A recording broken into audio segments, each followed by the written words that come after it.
everyone, welcome to How Ines Rolls. It is Tuesday and this is real time for me. So I'm going to be showing you just a couple of recipes today, plus what we're doing to get ready for Thanksgiving. So let's get started for sure. First off, I want to show you that my house, my counter kind of looks like somewhere between organized chaos, so to say. So now is the time to make sure you have all your printed recipes. I'll show you quickly. Oh my, and make sure you have all of the containers that you're going to need, pots, pans to cook and to serve. So that's kind of something where my brain's been at right now, just to make sure everything's covered. So I feel like we have everything that we're going to need. I am starting a small list in case I need to have, Paul run to the store really quick, right? Okay, so today I'm showing you mashed potatoes. Now, not just any mashed potatoes. These ones are Ree Drummond's creamy mashed potatoes. In fact, I don't even make these throughout the year because they're just that special to me. So I'm going to show you how easy it is to do it, and you can even do it 2-3 days before. Now it's 2 days, but you can definitely get the ingredients to make your mashed potatoes kicked up a notch for tomorrow to get ready for Thursday. So what you're going to need is 5 pounds of potatoes, and we're going to just start prepping those and getting them into the pot. So over the years, I've made this of just different ways. Smaller pots, bigger pots, and I will tell you I like making it in a smaller pot in 5 pound increments. So I'm just following the recipe, but I'm making it 3 times, you guys. So I'm gonna be having a lot of mashed potatoes. So if you're somewhere in the middle where you're like, should I double, should I triple? This recipe is so good, you might want to triple, and you can even send some home with your guests. So that's what my plan is. And I'm going to be showing you some ways that we're going to be sending things home with guests. And a little bit later, I'm also going to show you what I'm doing to make extra special the guest room for my father who's on his way, and what I'm doing to make that just really nice for him. So I'll show you some of my tricks, and let me finish cutting these up. And then we're just gonna fill it up with water and get it going. So I have my potatoes going. These are gonna go so much faster. I'm gonna put a lid on it. The cooking is gonna go faster. And within 15 minutes, I'm probably going to have this batch mostly done, and then I can show you what all the ingredients are gonna go inside it. But I wanted to show you first, look at these to-go containers that we have. So we can get these at Walmart. I believe I've seen them there, and the Dollar Tree, you guys. So you could just send stuff home to go. Isn't that a good idea? So we have these. I know some people have like little plastic containers. Let me know in the comments where you get your to-go containers. But these, I feel like we're like a little fast food restaurant. So let me go ahead and get my cream cheese out to start softening. Forgot to put out cream cheese to soften all the way. That's okay. I have a little tip. Put the oven at a low temperature, maybe 200 to 250, and then you can just put the blocks of cream cheese, because they are wrapped in foil. You can just put them on the rack a little bit just to get them a little softened, and then still you can grab it still and use a pot holder or a towel. Kind of test it. Don't leave it in there too long. Just kind of feel it and see if it's softening, but it's an easy way to get that cream cheese softened fast. Potatoes are all done, you guys. So it took like I said, about 15 minutes. And so we're just going to rinse them out, put them back into the pot, and I'll show you what we're gonna do. Who needs a facial?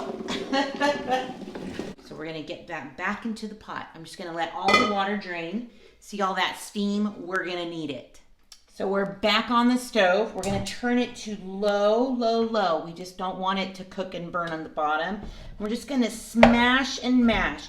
So I have this handy dandy meat masher from Danny Lynn. And so I'm gonna give this a try. And I also have just one of these. So either one will be great, maybe both, I'll do both. And so we're just trying to break it up, you guys. Just break it all up. And now we start adding everything into it, you guys. So a block of cream cheese. A whole block of cream cheese. Oh, yeah. So this is gonna make it so creamy. It's gonna kick it up a notch. It's not like having regular, mashed potatoes, which I love still, but these make them actually fancy. And then some other ingredients too. So I'm just gonna kind of get that going in there. Plus it's gonna take 1.5 sticks of butter. And that's not all. And so now we're gonna get this going and mash it in before we start putting the liquid, and I'm gonna add the seasonings. So next up, I'm going to add a well-rounded teaspoon of pepper, because I love pepper on my mashed potatoes, and also a well-rounded teaspoon of seasoned salt. So I want to get a good well-rounded. And you guys, that's almost it. The last thing we're going to add is 3/4 cup of half and half.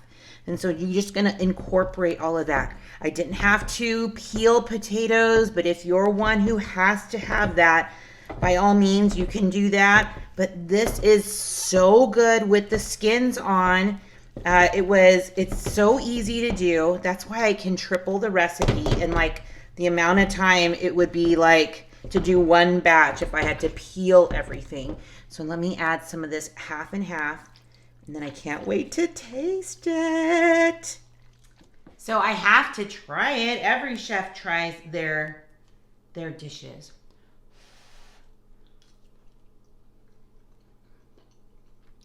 So good. So good. Okay, so I have a much larger container to transfer all of this in. Oh man, you guys. So good. I will be linking this recipe below in the description box so you can go right to it. But you guys, if you can't find it, it's, really anything the Pioneer Woman does, delish. So let me get this into the pan. So while I have some more batches of potatoes going, I will take you upstairs and show you what I do for my guests. So we've pretty much have done a deep down clean in here. So everything's nice and ready. Freshly laundered sheets and blankets. I also want to make sure our fire stick is ready to go, so my dad could just get right in and sign in to anything he wants to watch. So it's all ready to go. So I like to think about what it is that I would be wanting or needing if I went to a new place, and maybe didn't always feel that comfortable asking, even though they totally can, right? So drinks, snacks, and bathroom stuff, right? That's kind of like, so I am gonna set up a little basket over here of just some snacks and some drinks, and make sure he is plenty supplied and everything's ready to go.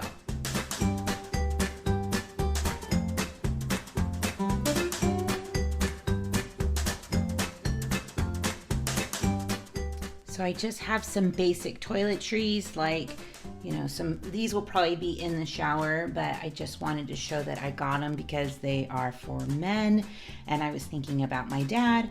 Plus, it's the boys' bathroom, so they'll use it too. And then just some great snacks that I think he'll enjoy, plus a little note.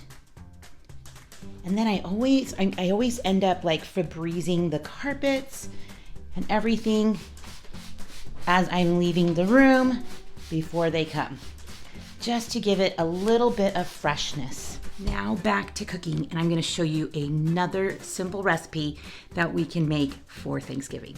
Before we begin on the next recipe, I wanted to cover up my mashed potatoes, but I also want to put the directions, so that way I'll remember what I need to do to get it ready, and I won't be stressing out about finding the recipe because I pretty much will pack them away as soon as I'm done with them. So that's a good idea. I always try to remember to do that. I don't always, but when I do, it's so good. So let me know, are you a canned cranberry jelly lover? Somebody brought this for our class, but I'm going to make it fresh. And this is one of those recipes. Cranberry is one of those ingredients that I feel like I can experiment with. Some years I've done a chutney. little too vinegary for our family. I also made it like a Jello. Like it was so good. That was yummy. And in fact, I found a really good recipe from the Pioneer Woman, and it's from like her mother-in-law. It's called Nan's Cranberry Sauce, I believe. So good. Looks really good. But today I'm going just to make a fresh cranberry sauce, and I have to show you how. So for this recipe, you will need a bag of cranberries, fresh. So I'm doubling the recipe. So it came with like 32 ounces and I only need 24. So I did some math and I figured it out. So I'm gonna need 5 1/4 cups of this yummy yumminess that's really tart. So in the meat, and we're also going to cut that with some lemons, or not lemon, you could use lemons actually, but I'm using oranges. So you're gonna make some orange zest, and you're gonna need to squeeze the oranges and make about 1/2 cup to I'm doubling, so a cup. And this was not the easiest part, you guys. So this will be the hardest part, is just getting all of the orange citrus stuff ready. And then we're gonna move it to the pan with some sugar, and I'll show you.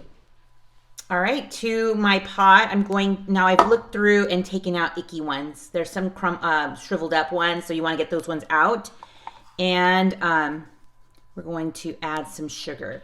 So about 1 1/2 cups of sugar. And then we're gonna add our orange juice. And then I'm gonna add some zest. Now this was not easy. I was supposed to add in more zest, but oh well, it is what it is. Another thing before I started is I didn't throw away the peels. I got the little tangerine ones. So these I could just drop into the garbage disposal every so often when I feel like it needs to be freshened up. So I can keep these in the refrigerator for a while. So I love that little tip. And then what we're gonna do here is add a couple of cinnamon sticks. It's gonna smell so good. We're gonna put it at medium heat for about 15 minutes, you guys. And every so often, maybe every few minutes, I'm gonna give it a stir. So they're boiling now. This is about 5 minutes into the process. You can see they're starting to burst. What a beautiful red color. Everything is turning.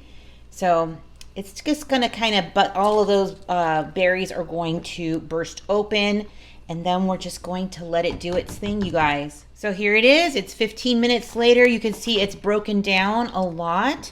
So I am going to just try to make sure everything's kind of just more broken apart. I kind of like that. And get those cinnamon sticks out as it cools. And that's it, you guys. We could thin it down a little bit with some water, but I'm gonna test it first to see what it looks like as it completely cools, and then I'll decide. But yeah, I probably should have used a bigger pot, huh? That's okay. So this looks ready, and I can't wait to try it. So I have this little dish that I can put it in, and I wasn't sure. I actually have 2 of these dishes, and I wasn't sure if the cranberry sauce was going to need to be in both or if one will work, but I think one will work. So let me get this all in. Ta-da! Doesn't that look so pretty? Okay, so I'm gonna give it a taste. Let's see, now I can thin that out a little bit with a little bit of water on Thanksgiving. I'm gonna saran wrap it really nice and put them in the refrigerator. This can be served chilled or at room temperature. So I hope it's gonna taste great. Let's see. That is so good. Ooh, I like it. It has a very strong citrus taste, which will probably cut out a lot of that tartness. I still can taste the tart, so good. I'm trying to see if I can taste the cinnamon. I could smell it, but it's there. It's all good. Thanks for stopping by, Rollers, and visiting the channel today. I'm so happy that you're here and I'm able to share with you some of our favorite recipes and that I get to do them ahead of time. So that way you get to see it in real time with me. And I hope that you'll join me tomorrow because I will be loading up a video tomorrow on more recipes. So hopefully it'll give you some great ideas and it still gives you some time to do it, right? So join me tomorrow for continuation of Thanksgiving, our Thanksgiving recipes. So stick around, Rollers, and come back and I'll see you tomorrow. Bye, everybody.